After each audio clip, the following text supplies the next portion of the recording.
خلبان با مسافر هواپیما تماس گرفت و گفت بدبختانه بال سمت راست هواپیما آتیش گرفته، ولی نترسین، من شما رو سالم میشونم.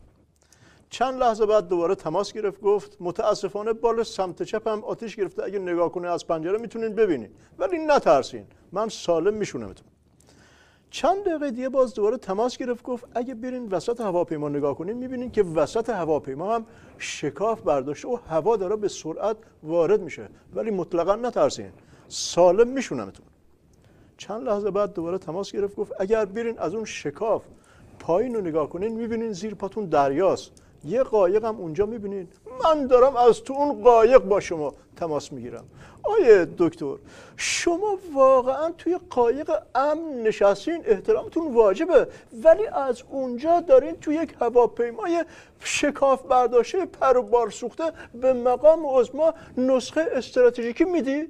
دلتون میخواست خودتون تو هواپیما بودین؟ دلم که خیلی میخواست، ولی حکایت همون عاشق کشک و بادمجونه که میگم انقدر کشک و بادمجون دوست دارم که اگه یه طرف کشک بادمجون باشه یه طرف گوشت آهوی بریون بذارن جلو، خب من گوشت آهوی بریون انتخاب میکنم، مشک که نیستم. روشن شد یا هم چی بزنم که بری تو هواپیمای آیه دکتر به چه روشن کردن من یک تحلیل استراتژیکی از این برجام نافرجام بده که بدونیم سرنوشت این هواپیما بالاخره چی شد. ببین دور و زمونه عوض شده، عضما هرچی تو جیب داشت خرج کرده، الان میزنن زیر برجام کاری نمیتونه بکنه. یه موقع عضما میگفت آتیش میزنیم و این حرفا، الان میگه اقدام شتاب زده بایستی ازش خودداری کرد. یعنی غلط کردیم، چیزی نگه دلواپس و بسیجی اینا میریزن، بگه میترسه جدی بگیرن بزنن تو پوزش تفلی. آیه دکتر، این که مقام عظما گفتن در جریان برجام عجله کردین، منظورشون چی بود؟ یعنی باید دیر میکردین؟ مرحوم بابوی همیشه میفهموندن بزن بهادر، عرض میکردم بله، میفهموندن آدمیزاد 3 سال طول میکشه حرف زدن یاد بگیره، ولی یه عمر طول میکشه یاد بگیره که حرف مفت نزنه. تازه بعضیا تا آخر عمرشون اینم یاد نمیگیره. آره، یه چیزایی کم کم داره حالیت میشه. هر کاری که با برجام میخواستیم بکنیم باید تو همون دوره طلایی میکردیم، حالا دیگه دیره. مرحوم بابوی همیشه میفهموندن بزن بهادر، عرض میکردم بله، میفهموندن پدر بزرگه قبل مرگش کل فامیل رو جمع کرد، گفت برین چوب بیارین میخوام نصیحتتون بکنم.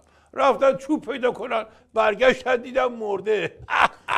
آقای دکتر، برجام قرار بود درمون باشه، شده درد بزرگ نظام، ولی خب هر دردی درمونی داره. تو گرفتی بارونا که اگه درمون داشت که دکتر استراتژیکی میداد درمونو به اون صاحب درد. مرحوم بابوی همیشه میفهموندن بزن بهادر، عرض میکردم بله، میفهموندن بابای تو بستر بیماری به پسرش که برو داروخانه این نسخه رو بپیچ بیا. پسره رفت دارو رو گرفت، همچین که برگشت رسید خونه دید بابای مرده، گفت ناکس تو هم برو مسخره کردی، با عجله میفرستی دنبال دارو که بعدش قال بذاری. دکتر من حسابی روشن شد یه همچین بزنم نمیخواد این همه روشن دنبال داروخانه. نمیخواد این همه روشن کنی، من این وسط گیج شدم.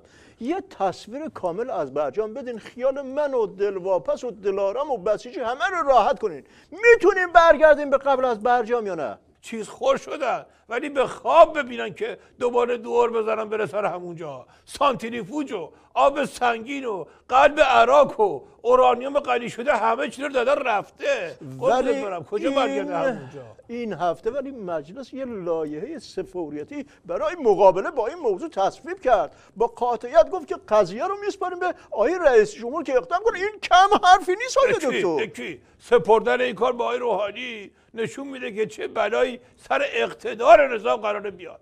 مرحوم بابوی همیشه میفهموندن بزن بهادر، عرض میکردم بله، میفهموندن که طرف به دوستش گفت دارم میرم سفر، میتونم سگمو بیارم پیش سگای شما؟ دوستش گفت آره ببرش بنداز پیش سگای من.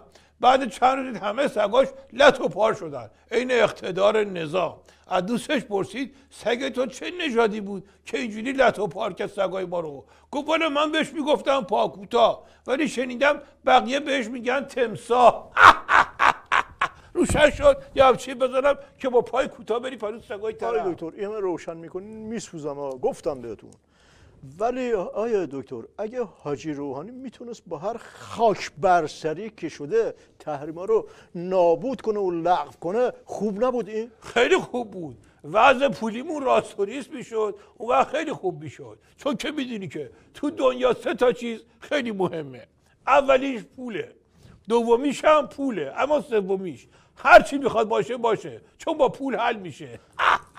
حالا تو این هیروبیری مگه داستان حقوق نجومی تمام نشده بود؟ مقام عظما مگه زبون عملا کجاش درد میکرد که دوباره گذاشت این بیفته سر زبونا؟ مگه نظام کم بوده مشکل داره که این کار میکنه؟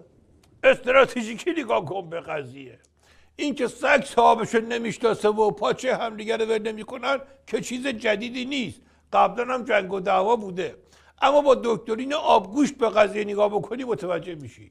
پیاز و ماهیچه و اینا هر کدوم جدا جدا یه مزه‌ای دارن، ولی وقتی اینا رو با هم بار بذارن همینی میشه که الان عظما توش گیر کرده. تازه یکی هم هست که دیزی تو بار گذاشته که دیگه اون اسمشو نواس بیارم اینجا. اینجوریه که اینجوری میشه. آره دکتر، گرچه تو طول برنامه فکی برای مقام عظما باقی نداشتی و هرچی از دهنت در اومد بهشون گفتی، من واقعا دیگه حال دعوا ندارم. هرچی دلت میخواد بگو. تیکی فکر کردی من فکی براش نداشتم؟ حال داشته باشی یا نداشته باشی باید وایسی دعوا کنی. مگه دست خودته؟ همین بیحالیت هم وضعیت بدبخت عظما رو به این روز انداخته. همین بیحالی این بیحالی اون بدبخت بیچاره‌های دلواپسیه.